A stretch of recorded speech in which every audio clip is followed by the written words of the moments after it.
My favorite thing, like, I know a lot of people don't like to poop in public restrooms. I love pooping in public restrooms. I really enjoy it because you can just let loose. Like, I'm gonna disrespect this toilet. You're never gonna see those people. You're never gonna see those people again anyway. So yeah, exactly. What does it matter? Out. I just don't. Maybe I don't know. Maybe girls are different about it. It's just I don't want to get that awkward. Okay, you knew that I pooped, and we're gonna go out and wash our hands, and then they look at you like you've just committed the world's biggest sin. Well, at least you're washing your hands. Stall, and I make direct eye contact. I'm like, that smell, that's me. Enjoy it. All right, fucking own it. God, he can clone himself. Like, I drove from North Carolina to Michigan, and like I stopped at like the West Virginia Welcome Center, and there was like 40 people, dude. Like just a ton of people in there, and like I go into the bathroom, and there's like 8 dudes. There's one stall open. It's been pulverized. So I'm just like, fuck it, whatever. I got to shit, sit down, and it's just like loud. I mean, it is bad. Like, it's bringing tears to my eyes as I'm doing it. I'm just like, oh, like I've been eating like terrible food for like 3 hours straight. Drinking like 4 fucking double shot coffees. Like, traveling, it's bad. Yep. It is bad. Oh, that's why I don't eat or drink when I travel. Oh man. I come out this week on TEDx, how to assert dominance in a public restroom. Yeah, looks at me and he's just like shakes his head, and I was just like, "Yeah, man, like gotta go when you gotta go." Am I right? Oh, it was rough. I destroyed, but it brings me joy. I don't know. I really enjoy massively shitting in public rest areas. Like, it's just.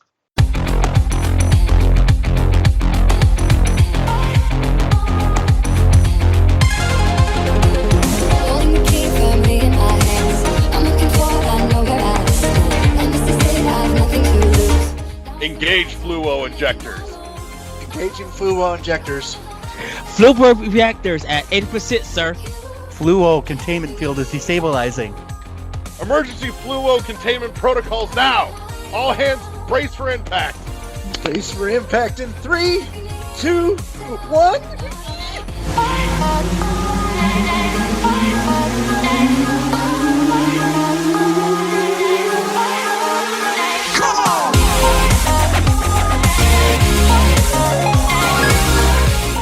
Holy balls, it's another episode of World 101 Podcast. Before we get into it, you should know that this episode is sponsored by no one, but it could be sponsored by you. If you want to, talk to us about that, we've got that Twitters where you can go hit us up over at World1_1 Podcast. You can also and should also find us at our home on Podbean at world11.podbean.com, all spelled out, all one word. And from there, you can catch us on all your favorite podcasters, including Google Podcasts and iTunes Podcasts and Spotify and iHeartRadio, and I think a bunch of others too. So without further ado, choose your fighter. I am, as always, your host, Larry the Bearded Wonder.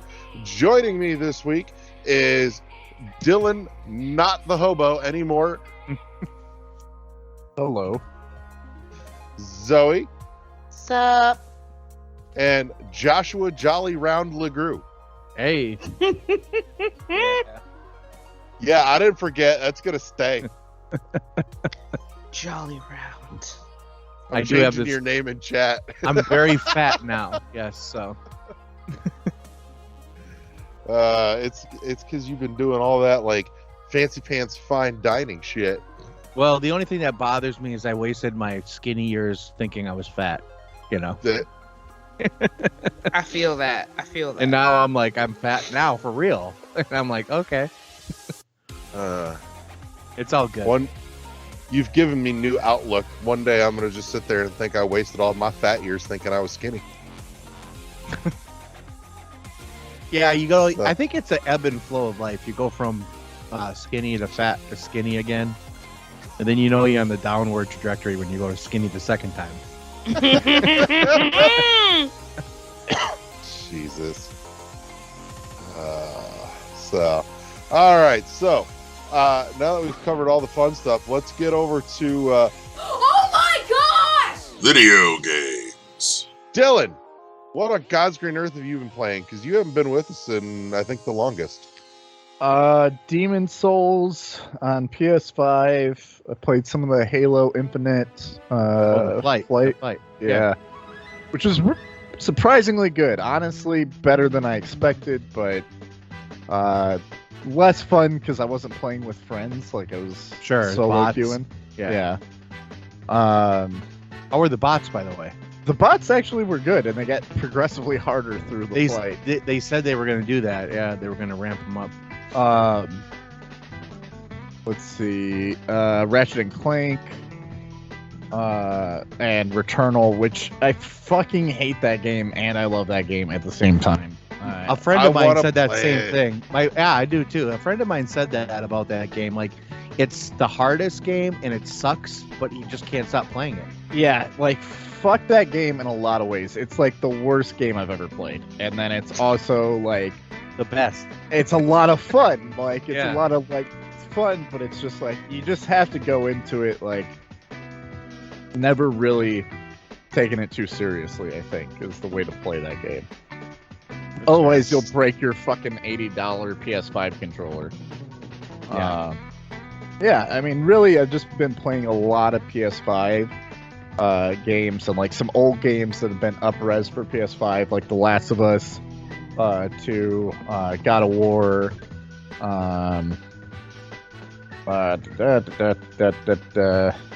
the new Madden, or well, I guess it's not the new Madden, but Madden. So yeah, new Madden is supposed to be out this month, isn't it? It's always August, right? Yeah. Yep. I was saying that's what I thought I remembered back when I worked at the old video Unite. game shop. Pokemon Unite. I started playing that the other day, and that's pretty fun. How is that? Sterling had some shit to say about that yesterday. I think if you just enjoy it for it being like a Pokemon MOBA and don't get into like because you can play that game and have fun without ever spending a dime.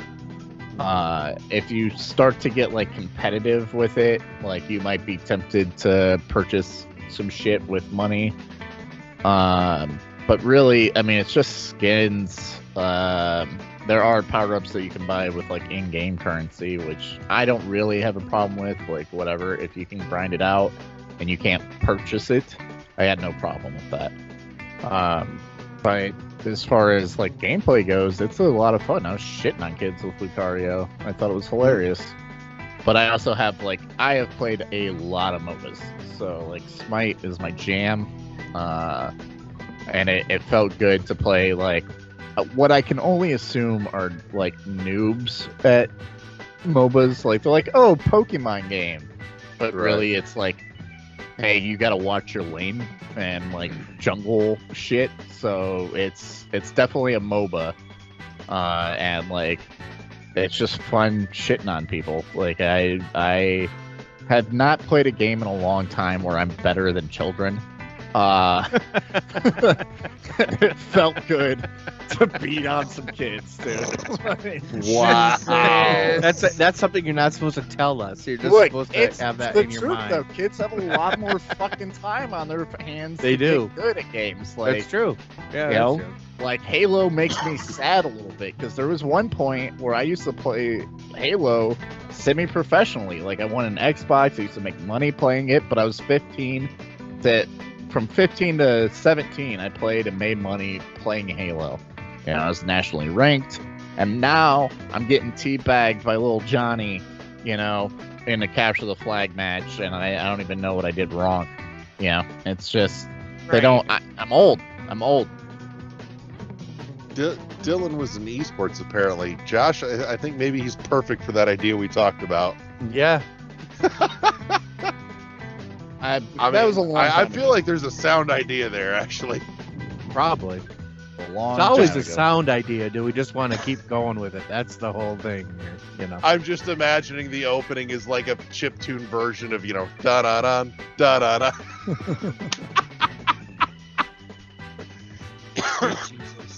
No, you two didn't hear. Josh and I were talking earlier today. I'm like, all right, so hear me out, bro. Content idea. Like, sports night, but esports. Yeah. Like Sports Center. Yeah, there you go. Sports Center. That's the fucking show I couldn't come up with. Okay, no offense, but like, I do not like watching. I would rather watch actual football than people play a football video game. Like, well, no. The great thing about is not esports necessarily is like a sports game. There's a wide variety of Okay. It's a fighting monetarily game. Competitive. Yeah.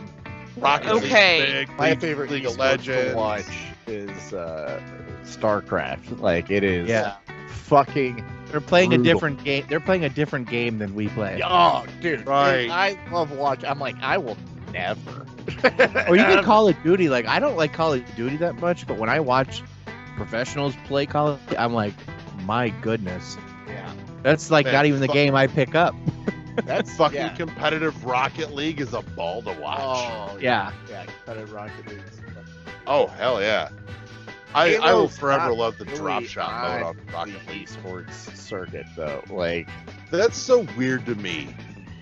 they've tried to get into that space, but I think just the bones of Halo just aren't meant. It's a more casual shooter. It just is. It's definitely got a degree of difficulty to it, and there's definitely different skill sets and skill levels. But to have a like pro team, I don't know. Maybe it could work. I think Halo 5 would have been the one to do it.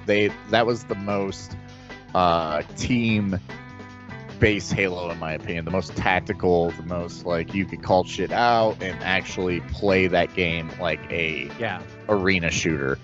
So I'll be interested to see what they do with, because it feels like that's what they're doing, but expanded in Infinite, which I'm actually on board with. I'm cool with that. I'll never be that good at it, but I'm on board with it.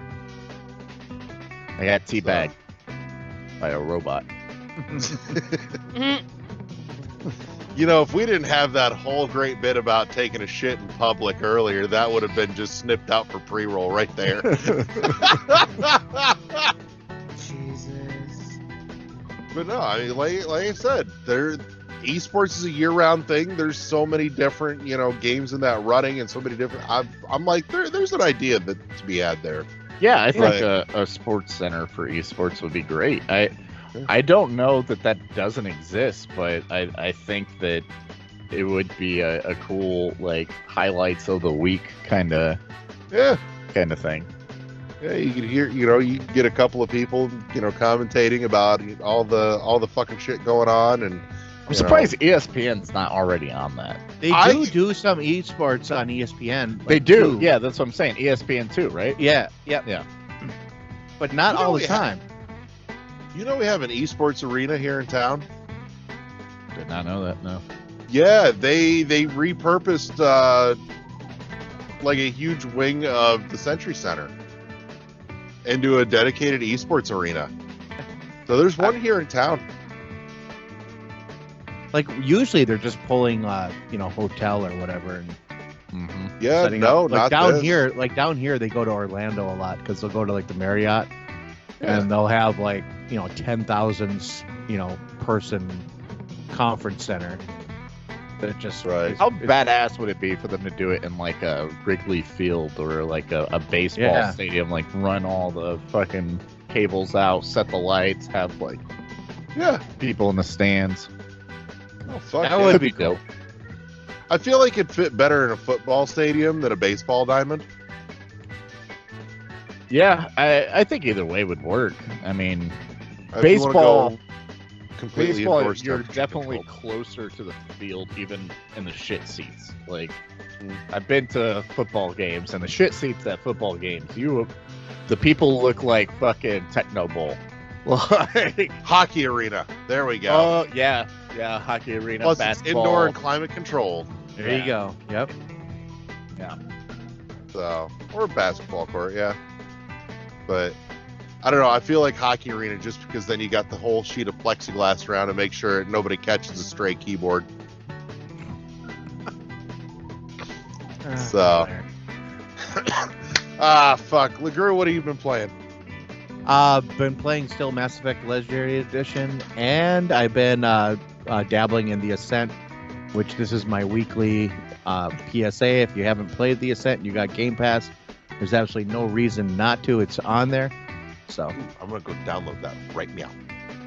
It's kind of a good game, but the problem is there is a real problem with it when you hit about a little more than a third way through, like halfway through.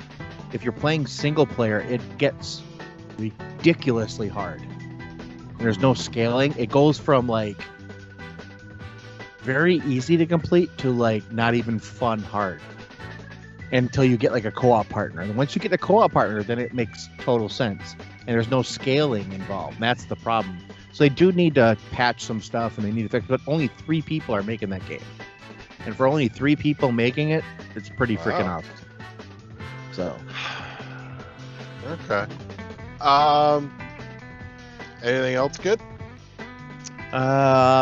Dabbling in a couple other things, but not really anything worth talking about. I just downloaded a couple of other games, and I'm kind of going back to some of the stuff that I wanted to clean up, like Control DLC and stuff like that, but I haven't really delved into anything else.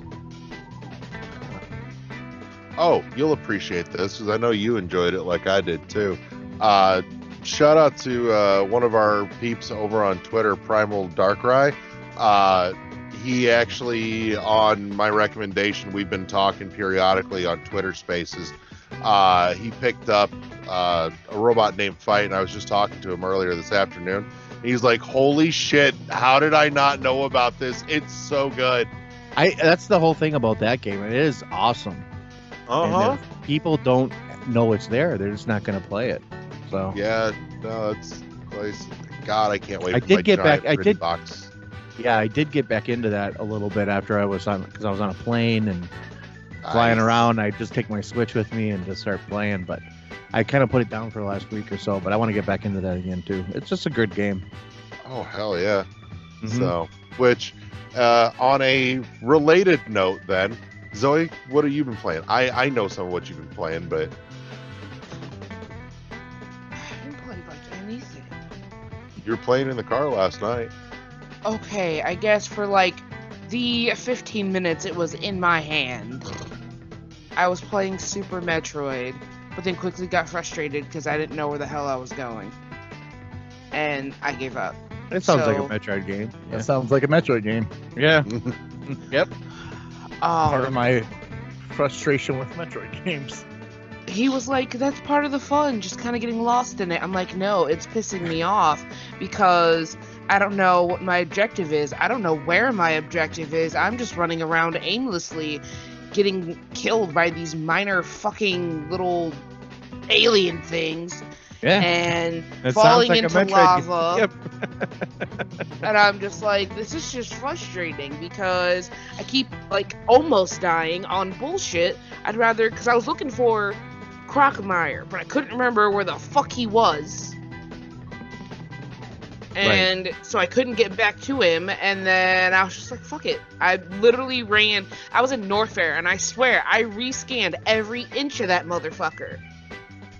And I'm like, where the hell is he? I don't remember. And I just kept running around in circles, so I rage quit.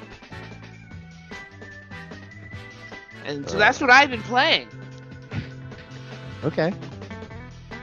So I will bridge from yours to mine with something that we did together. It's not quite playing, but we did collectively kind of enjoy the shit out of it on the drive back to Michigan City. I was putting on music, and I dug up on YouTube Music the Smashing Live album, and it was her first time hearing it. And you know, I'm gonna say, I think you'll probably agree with me after hearing it. Holy shit, the trumpet is like the fucking star of that whole thing. Cat. Sorry. I'd ask what that idiot did, but I'm sure he did something dumb. He is playing with a ball, but it rolled next to my foot, so he went to go get the ball, but he like attacked my foot, but I didn't see it initially, so I was like, the fuck? But yeah, if you want to hear something hella dope though, like a baller Trump solo, go look up the Smashing Live album and go forward to the F-Zero section. Okay, I swear it sounded like a trombone and not a trumpet. I need to watch them do it live so I can figure out what instrument that was, because I swear it sounded like a trombone. I don't know if there's footage of it, but I don't know. To me, it sounds trumpet, but with the mute in a little bit. So, but that's just me. You could be right, but man, that horn was hella good. It was. So, but anyways, I've been dabbling with a couple of things. I pissed around with another couple of runs through Slay the Spire. What else? I've been pissing around periodically with Race the Sun again as well. Oh, really? Okay, you're getting back into that, huh? A touch, and I'm still upset that it's not on my Switch. I'm like, why? You playing the Xbox version or what? Yeah. Yeah, okay. Yeah, I just want it on my Switch, and it doesn't exist on Switch, and I don't understand why. It makes no fucking sense. Yeah, I have no idea. They just didn't port it over. It's so fucking weird to me. Because, I mean, there's no good reason that it can't run. But yeah, there was that. I actually did boot up Rocket League for a couple of rounds in the last week too. Like I said, as much fun, and I got into Rocket League, playing Rocket League like the base soccer mode.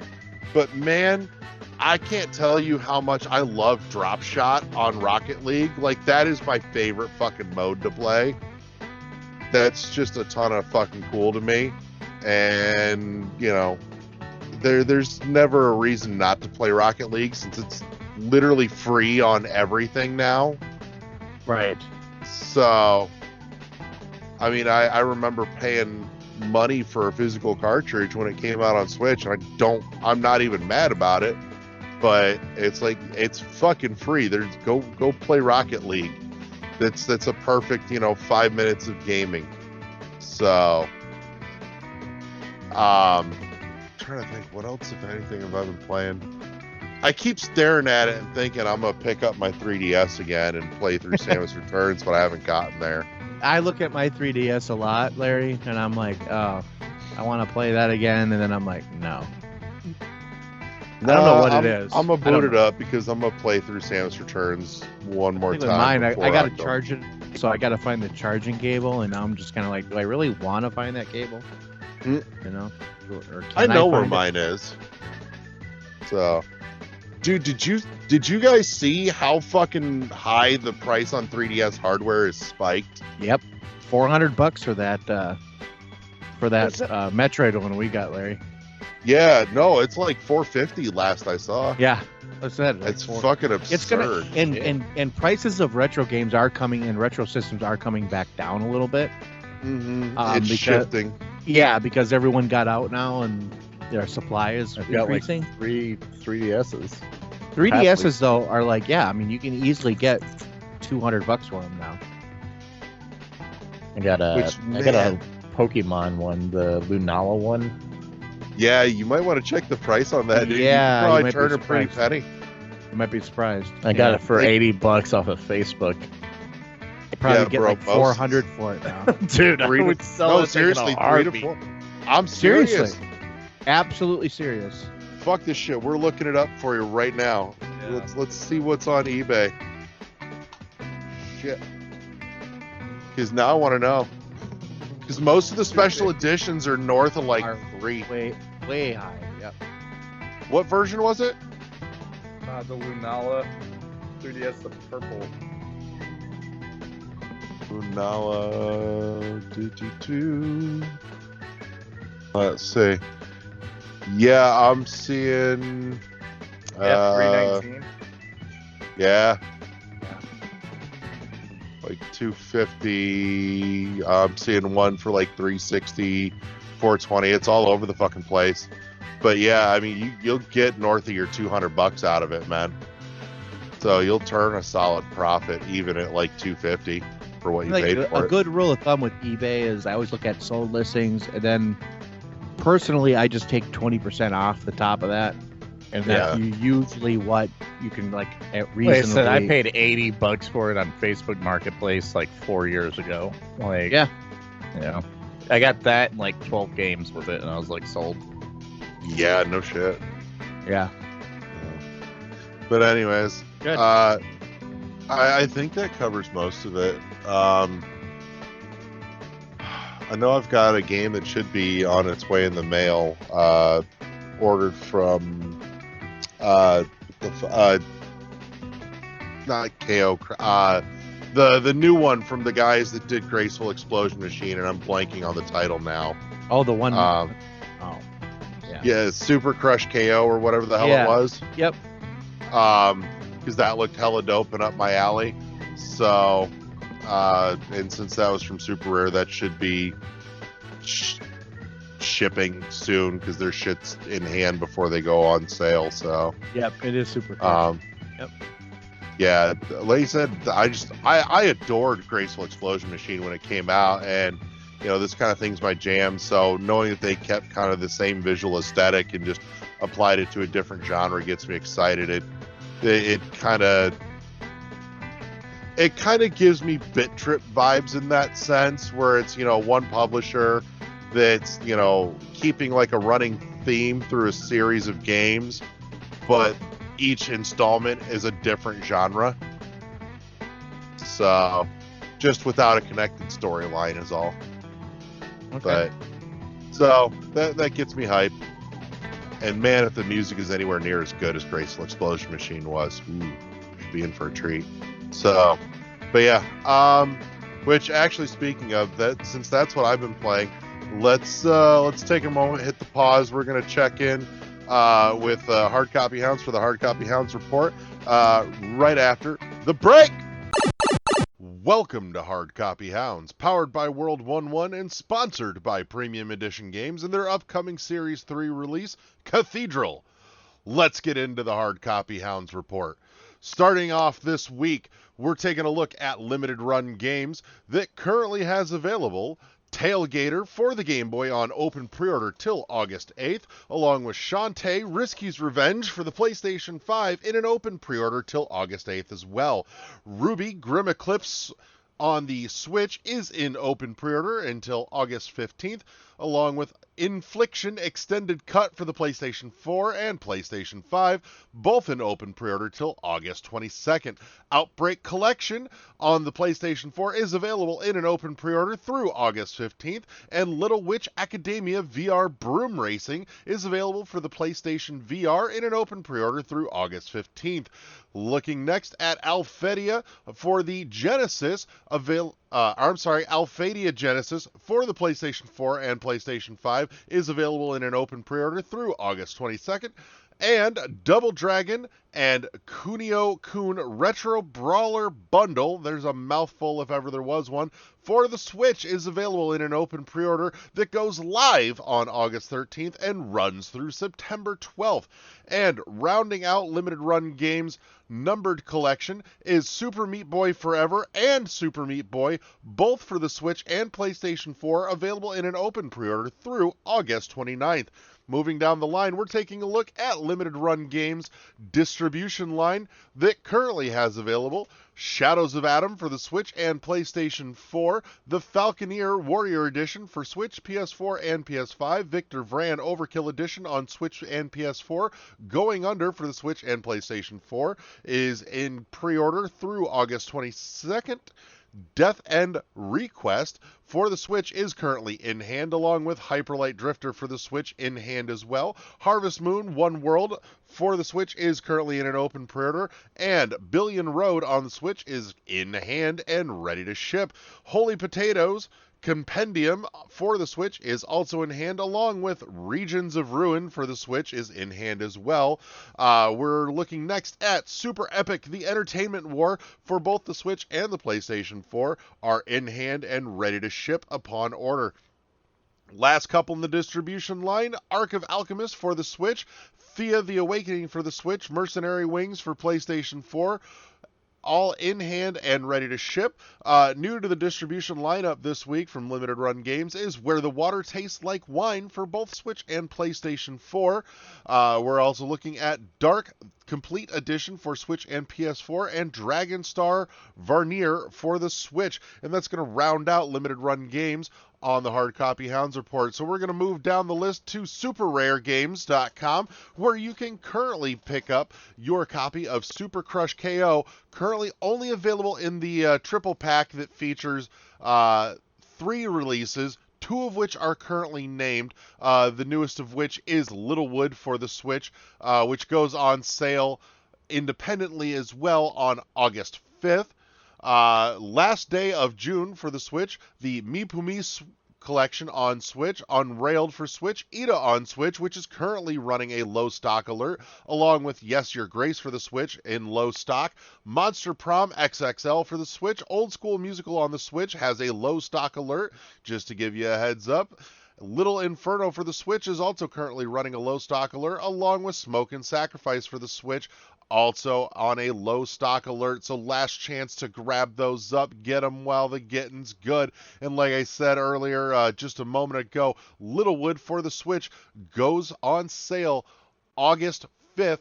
From SuperRareGames.com. Sliding down the line, we're going to take a look at Special Reserve Games, who currently has available Demon Throttle for the Switch on an open pre-order through October 13th, Broforce for the Switch and PlayStation 4 on open pre-order through August 31st, Piku Niku for the Switch and Heave Ho for the Switch, also both available for purchase at Special Reserve Games.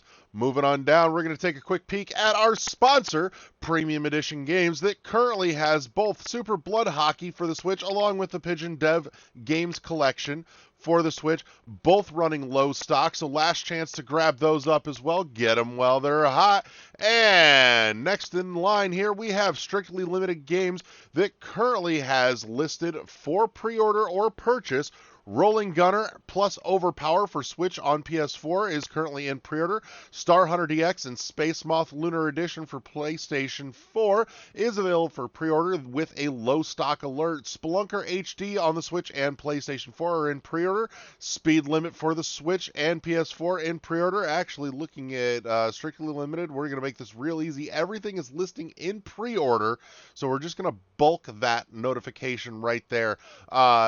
After Spelunker HD Deluxe on the Switch and PS4, we're looking at Speed Limit for the Switch and PS4, Clockwork Aquario for Switch and PlayStation 4, Last Labyrinth on PlayStation 4, Bubble Bobble for Friends, The Baron is back on both Switch and PlayStation 4, Darius Extra version, Genesis and Mega Drive editions are also available for purchase and pre-order. A Magical High School Girl on Switch is available for pre-order with a low stock alert. The Darius Cosmic Revelation on Switch and PlayStation 4. Turrican Anthology Volume 1 for Switch and PS4, along with Turrican Anthology Volume 2 for Switch and PS4. Next in the Turrican family here, we're looking at Mega Turrican Director's Cut for the Genesis and Mega Drive, depending on which side of the pond you live. And Super Turrican 1 and Super Turrican 2, each available separately for the SNES or Super Famicom, depending on which side of the ocean you live. Space Invaders Invincible Collection is available for the Switch. Pressure Overdrive for Switch and PlayStation 4. No Heroes Here on PlayStation 4. Coffee Talk for the PS4. Darius Cosmic Collection for the PlayStation 4. Lode Runner Legacy for the Switch and PlayStation 4, and Necrosphere Deluxe on PlayStation 4 with a low stock alert. Also available from Strictly Limited Games Partner Store, you can pre-order your copies of Connect Tank on Switch and PS4, Star Renegades for Switch and PS4, Witch Spring 3 Refine for the Switch, Wonder Boy Asha in Monster World for Switch and PlayStation 4, Cotton Reboot on the Switch and PlayStation 4, along with Root Double for the Switch, Yeast Origin on Switch and PlayStation 4, Crosscode for the PS4, Umihara Kawasa Bazooka on Switch and PlayStation 4. I don't think I'll ever be able to say that nearly as fast as I feel like I should. That is a mouthful. And we're going to move right on down to im8bit.com that currently has Mutazione for the Switch and PS4. Disco Elysium Final Cut Collector's Edition for the PlayStation 5.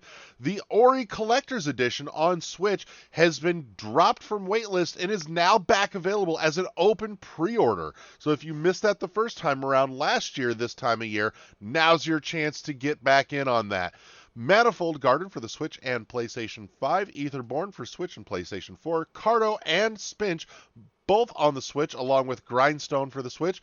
Res Infinite Eco Forward Edition for the PlayStation 4. The Pathless on PS5.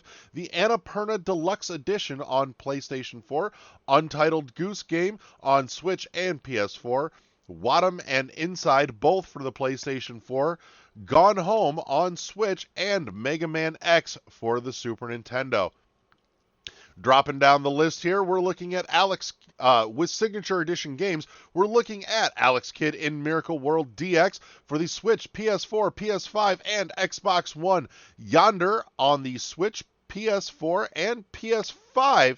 The PlayStation 5 is currently running as a pre-order with the Switch and PS4 editions in hand ready to ship. Hellpoint on Switch and PlayStation 4. Spirit of the North for Switch, PS4, and PS5. Cloudpunk on Switch, Xbox, and PC. Dead Cells for the Switch and PlayStation 4. Streets of Rage 4 on Switch, PS4, Xbox, and PC, along with Children of Morta, also for Switch, PS4, Xbox, and PC. Northgard on Switch, PlayStation 4, and Xbox. Bomber Crew for the Switch and PlayStation 4. For the King for Switch and PS4. And Bounty Battle on Switch, PS4, and Xbox One. Valfaris is still available for pickup on the Switch, along with Vaporum on the Switch as well. You can also grab your copy of House Flipper for Switch, PlayStation 4, and Xbox One, right alongside Sparklight for the Switch, PS4, and Xbox One. Dungeon of the Endless is also available from Signature Edition games on the Switch and PlayStation 4, where you can also grab your copy of 30-in-1 Game Collection for the Switch and Instant Sports Summer Games for the Switch as well. Moonlighter is still available to grab for the PlayStation 4, and Unbox Newbie's Adventure for the PlayStation 4. Last couple to round out Signature Edition games, we've got Stranded Sails for the Switch, PlayStation 4, and Xbox One. The Long Reach and Darkest Dungeon, along with Riot, Civil Unrest, Candle, Brawlout, Hero Defense, Runbow. Oh, nope. Stopping at Hero Defense. All those available only for PS4. Runbow is still available for Switch and PS4. And Terraria on the PC. And we're taking a look at East Asia Soft, which is partnered with PlayAsia.com for the physical copies of the East Asia Soft games. We're going to take a look and start off with Seabed on the Switch, Trigger Witch for Switch and PlayStation 5, currently in pre-order, Rainbow Skies for PlayStation 4 and PS Vita, Rainbow Moon for PS4 and PS Vita as well, Alchemic Jousts on the PlayStation 4, Rive for PS4, Semispheres on PS4 and PS Vita, Tachyon Project for the PS4 and PS Vita as well, Caveman Warriors on PlayStation 4, Vesta for the PS4, Bleed and Bleed 2 comboed together for PS4, on Epic on PlayStation 4, Exmorph Defense, Black Sea Odyssey, and Devious Dungeon, all available for the PlayStation 4 as well. Leap of Fate on PS4, Fall of Light Darkest Edition for the PS4, and every time I see it, it makes me cringe, and you're probably cringing too, but we're covering it anyways. You can grab your copy of Panty Party Perfect Body for the Switch, Murder by Numbers on the Switch, Morio Crystal H, If My Heart Had Wings, and Distraint Collection, all available on the Switch from East Asia Soft and sold and made available through PlayAsia.com. And rounding out the Hard Copy Hounds report this week, we're taking a look at Fangamer, where you can currently pre-order, in an open pre-order, your copy of Bugsnax for both the PlayStation 4 and PlayStation 5. You can also grab your copy of Later Alligator on the Switch, along with Stardew Valley for the Switch. Hollow Knight still available for Switch and PlayStation 4. Undertale available on Switch and PS4 as well. Slime Rancher, where you can grab a copy for either your PlayStation 4 or your Xbox One. Spelunky on the PlayStation 4, and Hyperspace Outlaw for the Switch is currently in an open pre-order. And that's going to round out the hard Hard Copy Hounds report for the week. And thank you again to our sponsor, Premium Edition Games, getting ready for their upcoming Series 3 release, Cathedral. And we'll leave you with a last little nugget. As always, fuck the scalpers. And we're back with the third half of the episode. This week, we're going to take a deep dive into the complexities of boycotting and affecting change in non-cut and dry situations, such as the one that's currently making waves through the industry with Activision Blizzard, with allegations, lawsuits, we'll call them resignations. I don't know how much of that I believe yet either, but with Activision Blizzard. So, and we're not talking, this isn't going to center specifically on Activision Blizzard, but it's kind of the catalyst for this conversation. So if you're looking for all the exact latest on what's happening with that, this is not quite the convo, but it does relate in a larger sense. So just, a forewarning to anyone listening. There are definitely other outlets where if you're looking to get caught up on that, you should check out. A quick Google search will help get you caught up real quick on all the latest. But we wanted to kind of take a more long view on the topic tonight. So let's jump in with just kind of a quick recap of how we got to where we are, and looking at some responses from there and kind of what brought about this conversation tonight. So, and if I'm missing some details in this, because I know, Josh, you've probably been keeping up at least moderately with this. Yeah, Dylan, I don't know how much you have or haven't, and Zoe, I know what you know on the subject as well. But lots of whistleblowing going on, coming from Activision Blizzard, very specifically of recent. The Blizzard side is where this is all kind of hit a tipping point, and on sexual misconduct and abuse in the workplace. Lot of not okay workplace culture happening, and it's been kind of a rampant known secret for several years at this point. Yes. Yeah, of sorts. Kind of weird because like a lot of people, it seems like it was kind of like an open secret in the industry. Like if you were in the industry, you kind of knew about it. Yeah. But even like Jason Schreier, like today, said, "Oh yeah, I knew about this stuff." Right. That just makes it worse. It does make it worse. Blizzard is the Harvey Weinstein of the gaming industry. What makes it about? I mean, like obviously this is not okay in any form, but like what makes that worse is like when Jason said that, like why wouldn't he have gone to somebody and said like, "Hey man, people are talking to me," Right. Like, why weren't you reporting on this sooner if you fucking knew? But or even not reporting on it, but just going to like Activision Blizzard saying, "Look, this stuff I'm hearing this. Is any of this true?" Right. So, but in any case, so today we saw a couple of resignations, including the president of Blizzard, and I believe it's Activision's like global head of PR or HR rather, not PR. Hey, what up? Whoa. Hi. So, there we go. For those in the audio only version of the show, Eddie just dropped in on us. So you're just in time for the third half of the show. We were just kind of recapping a little bit about third half. Yeah. So I said what I said. I've always said what I said. Oh, so, Eddie. But see you, man. Hey. So there's been a couple of resignations as in the last 24 hours that have kind of brought us here. Also, last week, Sterling did his weekly Jimquisition on just kind of the whole, burn it all to the ground because there's no fixing this shit. take on it, and it got me thinking. I'm like, it's something you don't really hear anybody call for much either, but it's like, the used to be like one of the regularly called for, actions when this kind of thing came up was, boycotting a company and their product financially. And, it kind of got me thinking, one, it's a little weird that that's gone to the wayside.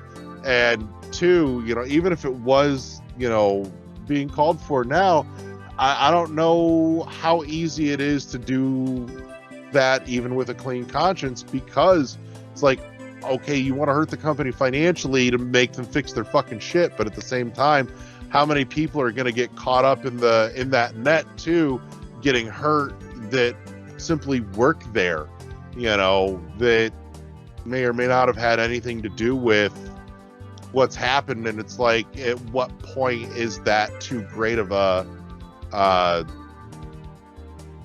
side effect, or an unintended consequence here to those that, are just looking to do their job and don't have anything to do with this. And it's like, yeah, we know we want this to change too, but you're hurting us. And, it's kind of got me thinking, what's the right way for the general population of the gaming community to take its stand on the subject and force change all the way to the top, which is high as this issue goes there. So, well, I think it's up to the employees more than it is up to the consumers. Like, yeah, you can boycott a game or a company or whatever. Like, look, here's the honest truth about Blizzard Activision is that, there's millions of people that play their games. Call of Duty, StarCraft, World of Warcraft,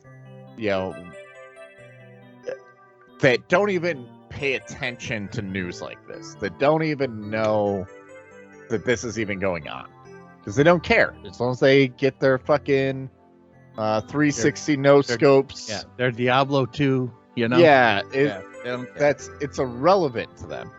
I will chime in real quick. It appears, from what I've been seeing, the World of Warcraft community especially has really kind of gotten on board with the World of Warcraft community, which is props more to them tapped for in, that.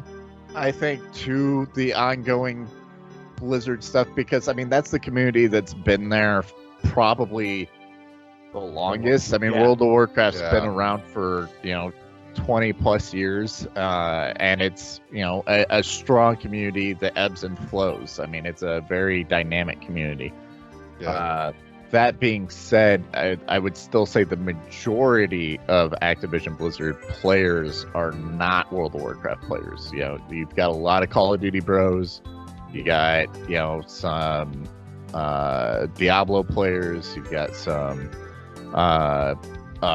Overwatch. It's a very mixed dynamic kind of thing. And I seen on Twitter a boycott day, which I think makes sense. I think permanent boycott doesn't make sense because it's not going to work. It's just not going. There's no way you can get everybody to not play these games. They're excellent games, and developers put a lot of work in, to your earlier point. Not everybody's a shitbag at Blizzard. There is a shit culture, obviously, that has been known, but I think that really leaves it up to the employees. There is, I think, especially in the gaming community and in developers, I know we're kind of in America an anti-union kind of place, but they are the people making the games. They have more power than really the company does. There's plenty of people that are eager to make those games and might have the skill set, but I guarantee if employees start walking out and they band up, change will happen. And I think that's kind of been evident. I think today they did a walkout, or yesterday they did a walkout. No, 2 days ago. Right? Yeah, Friday. Yeah. I was gonna say, if enough of them, the workers, band together, they're not going to fire all of them. Like, they're just not. Well, it just doesn't make sense either. Like, these people are the people that make their games. It's not like Amazon and warehouse workers. That's a general labor. That is a labor that These are specialized workers. Exactly. These are people that have busted ass and got to that spot. It's not necessarily easy to replace. Right. You know? I think if it's really going to hurt Activision Blizzard, it's going to hurt them if Microsoft and Sony take their games off their systems to sell their digital thing. Regardless of how we look at Cyberpunk or how that did, we seen what happens when they took that game off how Sony took that game off their system and how it hurt CD Projekt Red in the end. If Sony and Microsoft did that to Activision Blizzard, they're in trouble. And they're not going to. Yeah, right. I don't see the way that they're going to. The only reason why Sony took it off of took Cyberpunk was because it was broken. It did not. Yeah. Like, but these games played, they make Sony money. They make Microsoft money. There's no reason for them to take it off their platform on a business end. As taking it off to stand against for what's going on. We're not going to, just because people are not buying your games, we're going to make sure that you guys do not profit off of the way that you're treating your employees. So we're going to take it off. Once you get this resolved, then we'll put your games back on our servers. Yes, Sony and Microsoft might not make no money for them, but if you're going to stand in solidarity with the people, then take their games off. I'm not saying take it off. Oh, go ahead. I was going to say, and he's saying just take it off digitally. Anyone that has bought a physical copy, it's still there.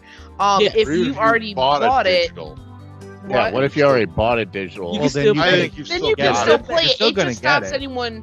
It stops them from further profiting off their game. And part of me is like, even if they, how they did like you said, like a day boycott, it's just to show y'all need to fix your shit before we do something serious. Well, if they took it down for 3 days. Do you think that's... But they did do... There's consoles like, the PS5 that doesn't have a disc version, that maybe you were saving up your money to buy Call of Duty or fucking Diablo or whatever. And now that person can't buy that game. I don't necessarily think that that's a solution that helps. It's just to show them that we are going to stand with your employees because of the way that you treat them. Yes, if you're probably not going to be buying Cold War at this time. Since that game has been out. Why not? I bought it yesterday on PlayStation.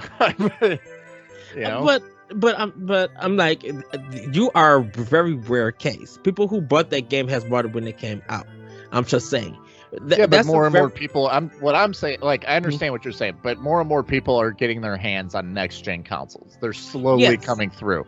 Not all next gen consoles have a disc drive. So as you buy a next gen console, I want the PS5 version of this game, because it's next gen, why have a next gen console if I can't play next gen games? So there'd still be a way to do it. You could still go on Amazon and order digital code for it and just input it. But not on PlayStation. Not on PlayStation. You have to buy you PlayStation doesn't. They don't sell their digital buy from the PlayStation. Yeah. Store. They don't sell their digital codes. They could make you not being able to buy it last 2 days. Yeah, that doesn't super inconvenience you. It's a show of force. Yeah, saying we're not okay boycott. with this. They did get a response because Activision stock dropped 10%. They got a response. I mean, they got a response. No, you didn't. I did. I mean, look, they went fucking way down. I was like, I will purchase these as they are down, and then I will sell them when they are high. I kind of over there by the dip. I've done that too. I kind of just feel like with the Activision and Blizzard thing that I kind of want to see how things play out. I kind of want to see what the state of California is going to do. See, this is my problem with I don't think the government needs to get involved in this. Look, as a prosecutor, if there's an actual legal thing, absolutely. But telling a company intervening because of allegations, I think, is a scary move. That's not why they're intervening, though. Like, they did an investigation of. That I'm fine with. So, I'm just saying, I'm not okay with like saying like, hey, the state of California gets to dictate, how this company like resumes business in the future. I think that's a very like shaky ground to stand on. Well, for us, yes, but California has different laws, and like they can be more activist in their laws. And this is the first time we see something actually happen out of this. Yeah. Every time there has been reports of bad behavior and unfair treatment from developers, it has never included. I absolutely think but again, I think this goes back to the workers. I think the workers have to, unionize or stand together like on because they are what makes those games. It's not the company, it's the labor. It's the people that actually make the product. And at the end of the day, they're the valuable ones to the company. Like, shareholders are great, fucking leadership's great, but if you don't have workers, you're fucked. But when it's a court case like this, I don't think it's in the hands of the workers. It's in the hand of the state of California. So that's why I want to see what happens to this, because we've never seen anything like this. We've mostly, if something like this happened, the company would change and work whatever they did. We've never seen anything with the court case. Once that thing goes into court, it's in somebody's hands. They're not going after the employees, of course. They're trying to, get their rights and benefits and everything. They're going off of management. But and I'm not saying specifically. I'm saying in general, not specifically this case, because yes, this is going to matter for a legal sense and a precedent. And I think out of this is going to change the behavior of a lot of companies. A lot of people just like gamers are watching this. A lot of companies are watching this. A lot of HR people are watching this, because if more stuff pop off like this, where people could go to the state where they could sue it, it's going to change gaming. It's going to change the industry. But they might also just leave the state of California. Yeah. But okay, so the talent's there, Dylan, and that's like but like also, they can just relocate those people to wherever. Like look at a lot of companies went from during coronavirus, because California was so strict on its coronavirus shit. A lot of companies went from California to Texas. Texas got no state income tax. They're got great tax benefits for said companies, and they paid in the savings that they made from switching from California to Texas. They paid those employees more money to relocate them and increase their salary. But it's going to be hard, if you. Oh, go ahead, Sophie. I'm sorry. I was going to say, this is where workers come in. Yeah, they can relocate, but those workers have to say yes. So they're like, "Oh, we're relocating to another state," and all the workers said, "Fuck you, not." That's not gonna work, because, like you said, these are very particular workers doing a very particular thing. Going back to the labor. So to me, yes, California is making its decision, and whatever comes is going to have an effect. I'm not saying that it's not, but I think the more important factor here, because companies, if anything, in America will always find a fucking loophole to do what they want to do. 100%. And you know what? I'm guessing that this loophole is going to be they're not going to court. They're just going to pay them off. They're going to pay it out of settle out of court. They're going to settle. We're not going to hear nothing. Nobody's going to admit to anything. That's assuming the state offers that. And they will. The state will make its money. The state absolutely. The state actually, California has a mandate that they have to go to arbitration first. Mm-hmm. And a lot of states have arbitration. Yeah, exactly, because it costs money.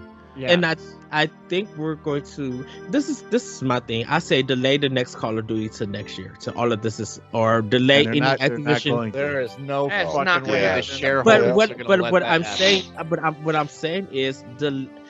Reason why I want to delay, this is just a hypothetical. Reason why I want to delay is because I want to see what gets settled with this, so workers can go back and work on the game. Because if I don't know how long this boycott has happened. I don't know if they actually went back to work on their games or anything. Not boycott. Well, apparently all the World of Warcraft workers It's a walkout. Yeah. are walking out. Yeah, but again, Are they still out? Are they still? I don't- there's next to no work being done on World of Warcraft, as far as the last thing that I read. Okay. But from again, this goes back to my point. Like the workers hold an incredible amount of power in this kind of company, and they need to realize that. Like California will probably settle out of court, and if they don't, Blizzard will probably relocate their fucking headquarters so that they will have to pay less fees in association with this. Like, there's a lot of shit that a company can do to get around a fucking headache of a legal process. It's kind of the point in starting a company. Like, it just is what it is. I do wonder, when will they be able to go to court? Will they go to court this year or next year? If they don't settle, I It's imagine all about probably next year. They're going to settle. Yeah, 'Cause- I almost guarantee they'll settle. I mean, if they don't settle, just It would be hypothetically, next year. It would be next Because year. I was like, to settle, technically, they have to agree on a number. And I don't know, maybe the state of California comes up with this, like, outrageous, and I don't mean outrageous as in, like, not a warranted number, but outrageous Yeah. as in, like, Blizzard would say High. it wasn't a high number. There Yeah. you go. Yeah. And, Blizzard keeps saying no. And so it's not that. So basically, there's ways to force things. Yeah, but Yeah. To here's go the to thing, court, it'll be optics worth are it bad. for them to pay that outrageously high Even if it's number. even if it's like 2.5 times. 'Cause Yeah. It's the optics. The optics are terrible. Not only that, Yeah. it'll save them more money in the long run to Yep. just settle out of court than it will to set a new precedent in which they will have to adhere to. Like, it doesn't make sense as a business to I'd pay. I'd yeah, pay personally. exactly. Yeah. It just makes sense from a business to just pay whatever the Yeah. fuck you got to pay to get the spotlight. I mean, you make off $1 billion a year off of Call of Duty. Yeah, yeah, yeah. they're- Someone earlier talked about like boycotting and it affecting the workers and things like that. I said, one, if that were to happen, so let's say, company loses money and then the owners of that company keep their money by pulling from the workers, one, isn't that just going to make them look even worse? Yeah. By I don't doing think that? that's a concern for Bobby Kotick. He's never had an issue It with is- looking worse. No, but it is. No, this is bad. And when he actually got a response from him, that's when you know it's bad. Because he just like sitting back and just. I mean, he's basically been the CEO for like 40 years. I mean, Yeah. he pulled this company out of nothing. Yeah, yeah. It doesn't. Like I said, once they start losing talent, Yeah. that's where it hurts them. It's not their pocketbooks. Their pocketbooks, they can make money back. It's not going to hurt them to settle. It's not going to hurt them to spend money. Like, it might hurt them in that fiscal quarter, but fuck, they just write it up to like, hey, this quarter was bad because we had this bullshit, but now we're going to release an extra battle pass. They won't pay taxes now. They don't Exactly. even care. They don't even care. It'll be- Another point that you made, Dylan, was that like people just love their games and are going to play them anyways. Then there's people like me. I don't pay attention to the companies that make my games. Right. So you guys were listing off games that Activision made, and I'm like, because I played Diablo and I love Diablo. I had no idea that they made that game. Yeah, It's Blizzard, Activision yeah. Blizzard makes. And yeah. so, like, see, when my game loads up, half the time I'm like sitting on my phone or like staring No, I off know. into space, Yeah, waiting for and my that's fucking game most to load. people. That's Most people don't give a fuck about who makes their game. They just Like, want to play their game. They just want Ex- to play their game. Exactly. 100%. So I'm Yeah. like, maybe I believe I was in talking to a boycotting kid Activision. literally like last week that thought Bungie still made Halo. Like, it's Who the not fuck makes Halo? 343, Which is Microsoft. which is Microsoft. See, I didn't know Yeah. this. These are things. Nope. Aw. Yeah, Well, Eddie. Bungie parted ways with Microsoft quite a while back. Yeah, they make. But I don't that's- pay attention to these things. So Basically, maybe in my yeah. heart of hearts, I would have been like, yeah, let's boycott Activision. And then I Bungie would went have to went out and Activision. fucking bought. I would have fucking went out and bought a Diablo game, Mm-hmm. and not knowing that I'm giving Activision money. Right. Yeah. Because I don't pay attention. Even Yeah, if a I'm lot on of the people- fucking game cover, Yeah. I don't know that. A lot I of don't people You just want to like play your that, game. you I know? get it. Yeah. And My that's what I'm brother's that saying. same way, Like, I you know? think the most important factor in this has to be the employees. It has to be.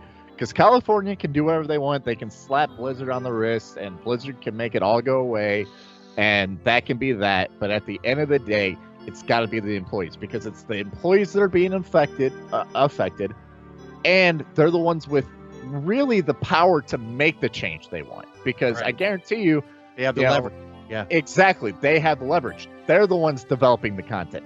They're the ones fucking putting in 80-hour work weeks to make the shit happen.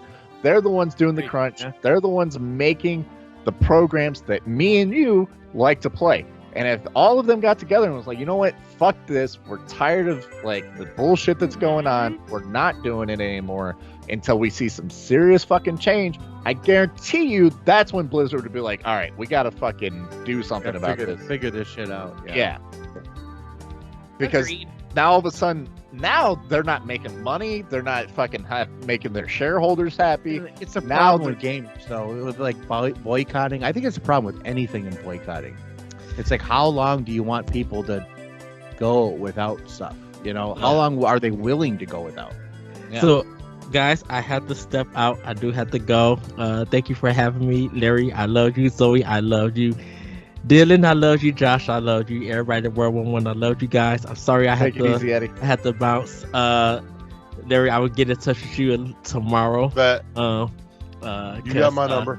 Yes. And just let you and Zoe know, I will be coming up there, hopefully on a Sunday. We will be going to Eva Check. We will have breakfast, and we will discuss our little Metroid discussion, and then I'll head back home. Sounds good.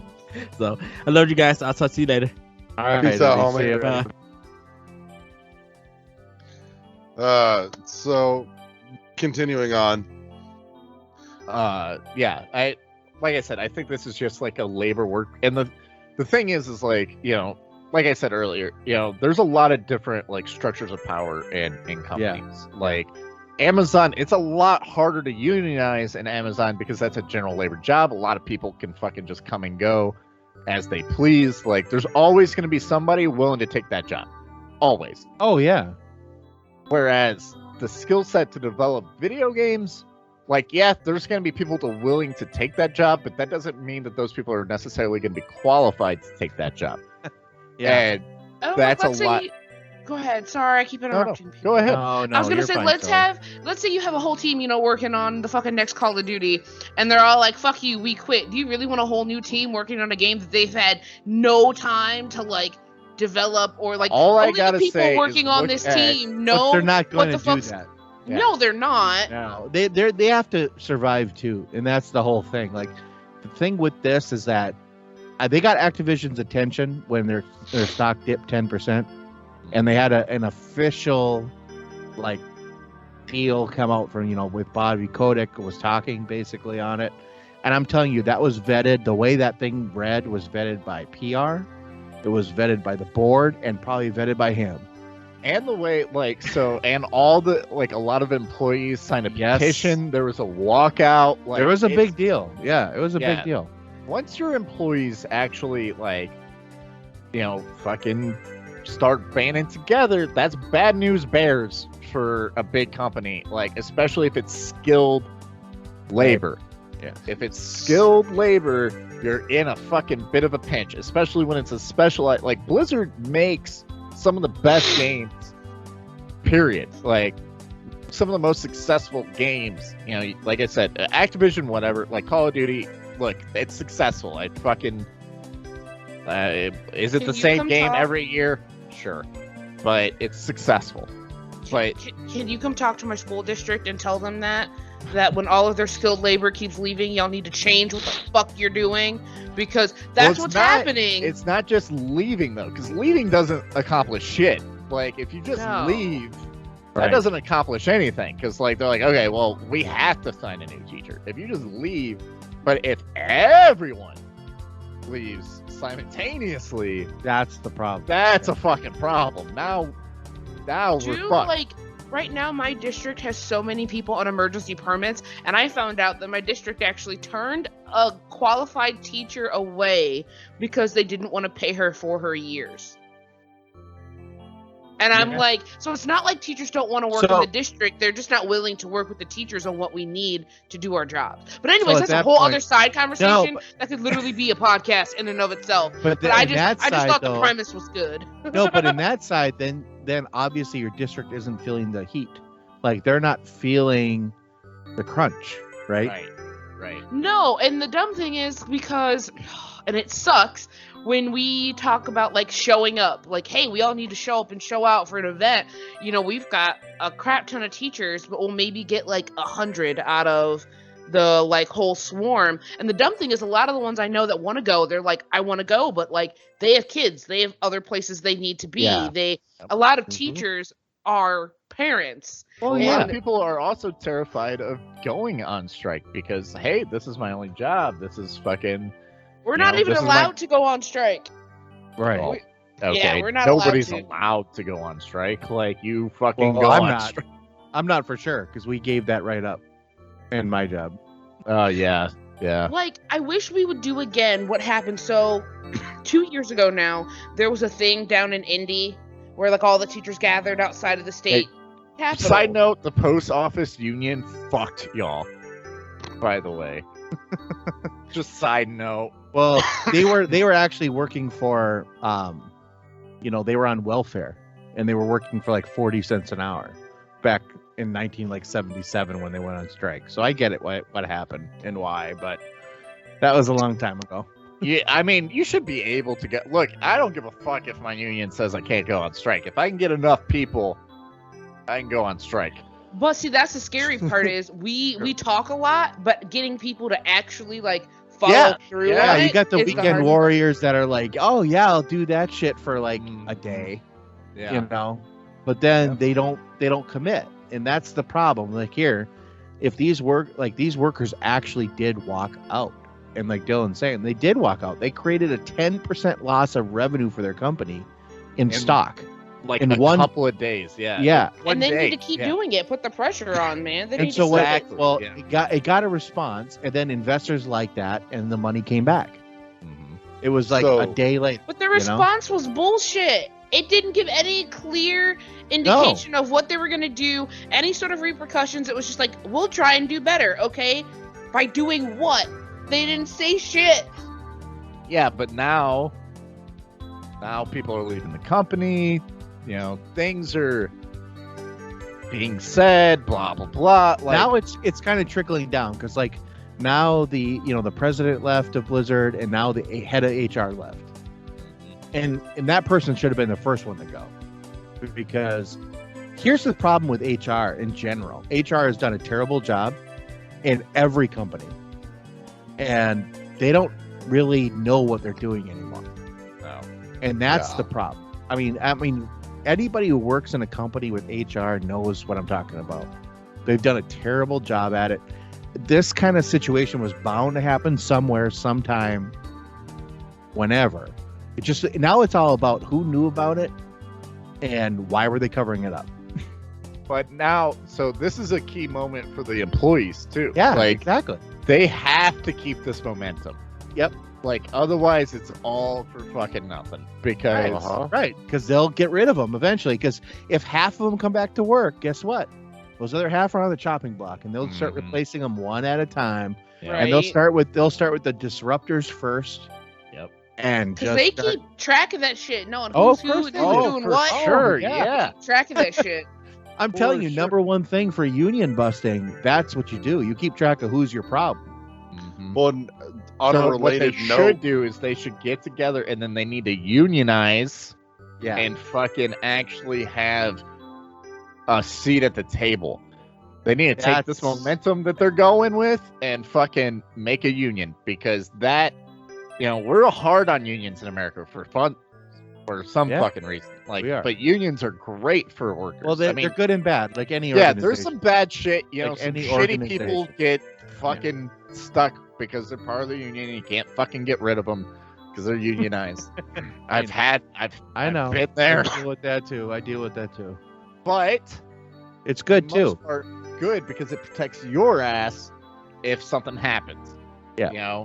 We have 8-hour work days. We have a 5-day work week because of unions. I mean, we wouldn't have that kind of stuff otherwise. So on a related note too, apparently the law firm that Activision Blizzard has employed now as part of doing these, internal, business practice audits and shit, is apparently a known union buster firm. Well, okay, Larry. So I want to push back on that a little bit because all law firms are union busting. They're employer focused, and the reason they are is because employers can pay their salary. Yeah. And so they're kind of all like that. But I don't know if they're like actively union busting or what. It's a quagmire of shit in this whole thing, and we got to really see what some of these like things are coming out as, because it gets crazy fast. But I agree that it is a union, anti-union law firm, which is pretty much a law firm. I mean, there's only a few that are pro-union, really. Yeah. Now, the impression I got from what I saw is that this is like a law firm that is known specifically for union busting. Yeah. Like it's a house specialty. Sure. Now, I can't confirm that definitively, but again, that was kind of the impression that the piece gave on the subject. So yeah. And that's, I mean, I'm sure that's true, because I mean, that's where they make their money. And so that's, I've been on the receiving end of that. So I know what those law firms will do. They're $1,000 an hour lawyers. It's amazing what you can get for money if you just willing to pay. And these companies just pony up because it saves them money. Pretty much. Kind of great. So, but any final thoughts on the subject? You guys want to go anywhere with this that we haven't taken it already? That basically, I hope something comes out of this, because I know, as far as like with women, this is not unique to Blizzard. Oh no, of course. And not. how crappy women are being treated, and I know women being a part of the gaming industry in and of itself is very hard. So I am hoping that something actually comes out of this so that things can get better. I just really hope that something comes out of it. Yeah, I mean, I'm there too. Like, it's a crappy situation all around. I don't ever wish like this kind of situation on anybody. I mean, the whole thing is just stupid, really. I mean, it shouldn't be dealing with this stuff we are, and I just hope that if they figure it out and it gets resolved and we can move forward and everything is a lot better for everybody. That's kind of my take on it. I think Dylan popped off for a second, but no,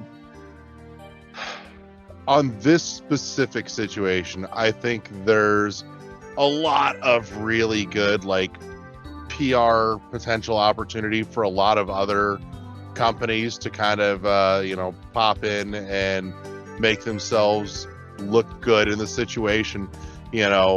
Microsoft or Sony pinching Activision Blizzard for at least today, if not longer, saying, hey, we're cutting your digital distribution chain with us until you get your fucking house in order, or even if it's for a day, going, hey, guess what, this is not okay, and you're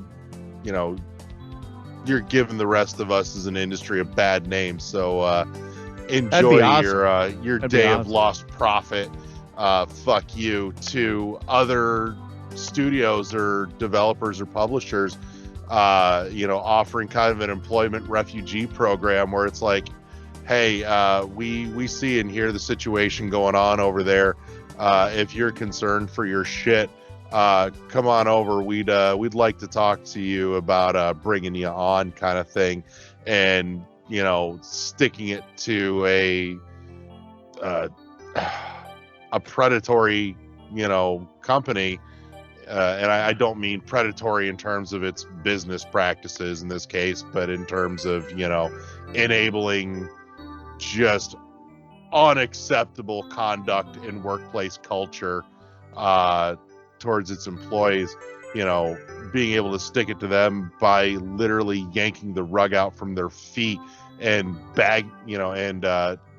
grabbing up their people and saying, hey, we recognize you and the good work that you do, and we'd like to pay you to do it in a better place.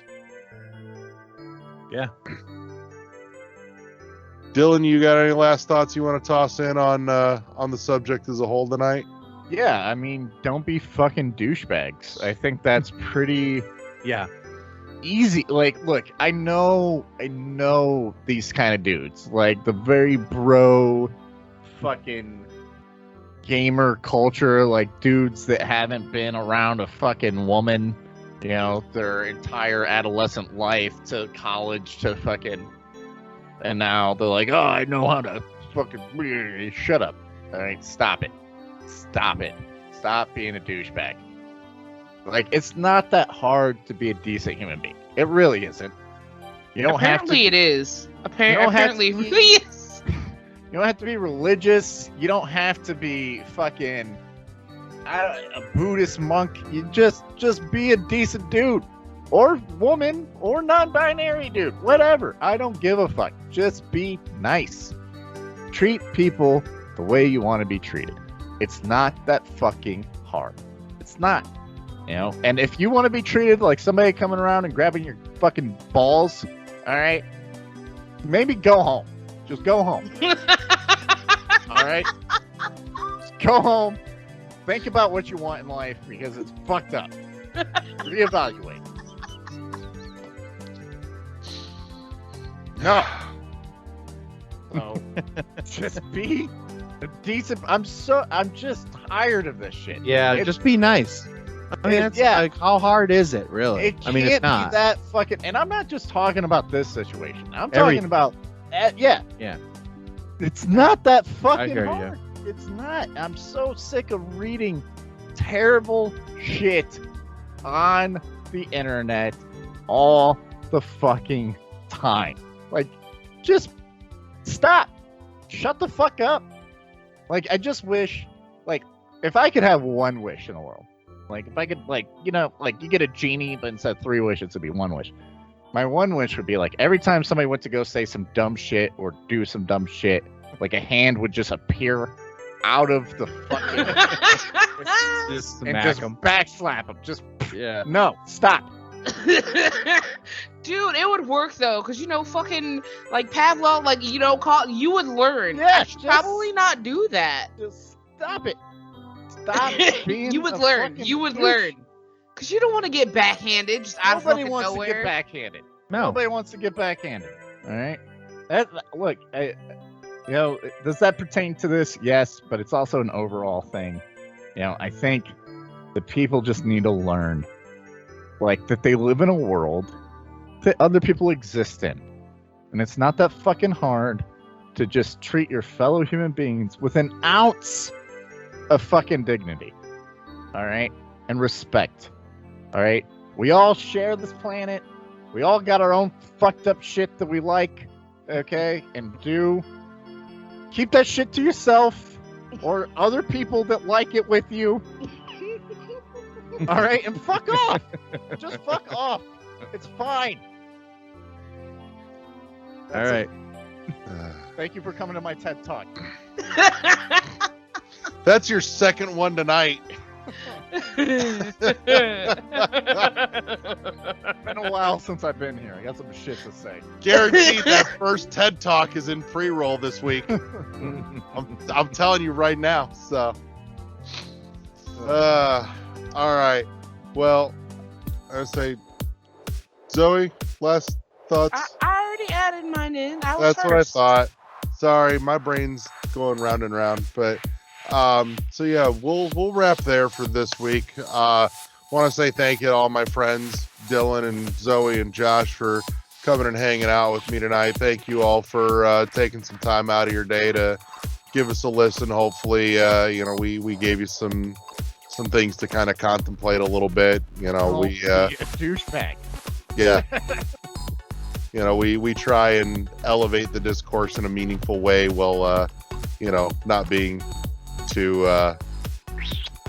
serious. So with that said, we'll close this sumbitch out, and we'll check y'all later. So everybody say goodnight, Gracie. Good night, Gracie.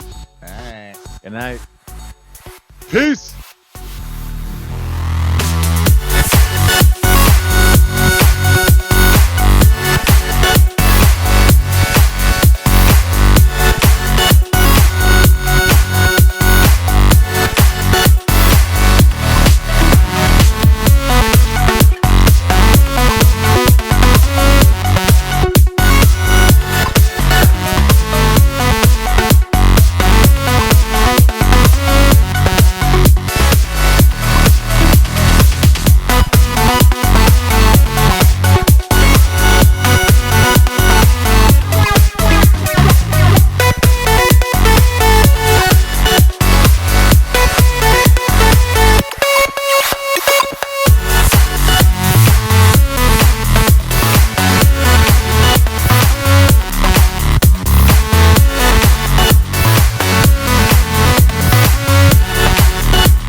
Like, look, as a person that was in the U.S. military, I guarantee you, okay, mark my words, put this in the podcast, okay? I want everybody that's listening to know this. I guarantee you that they are not wasting money on building a microchip to track you. No. You already have a goddamn cell phone. If you have a cell phone, there's your chip. They're not going to sat navs.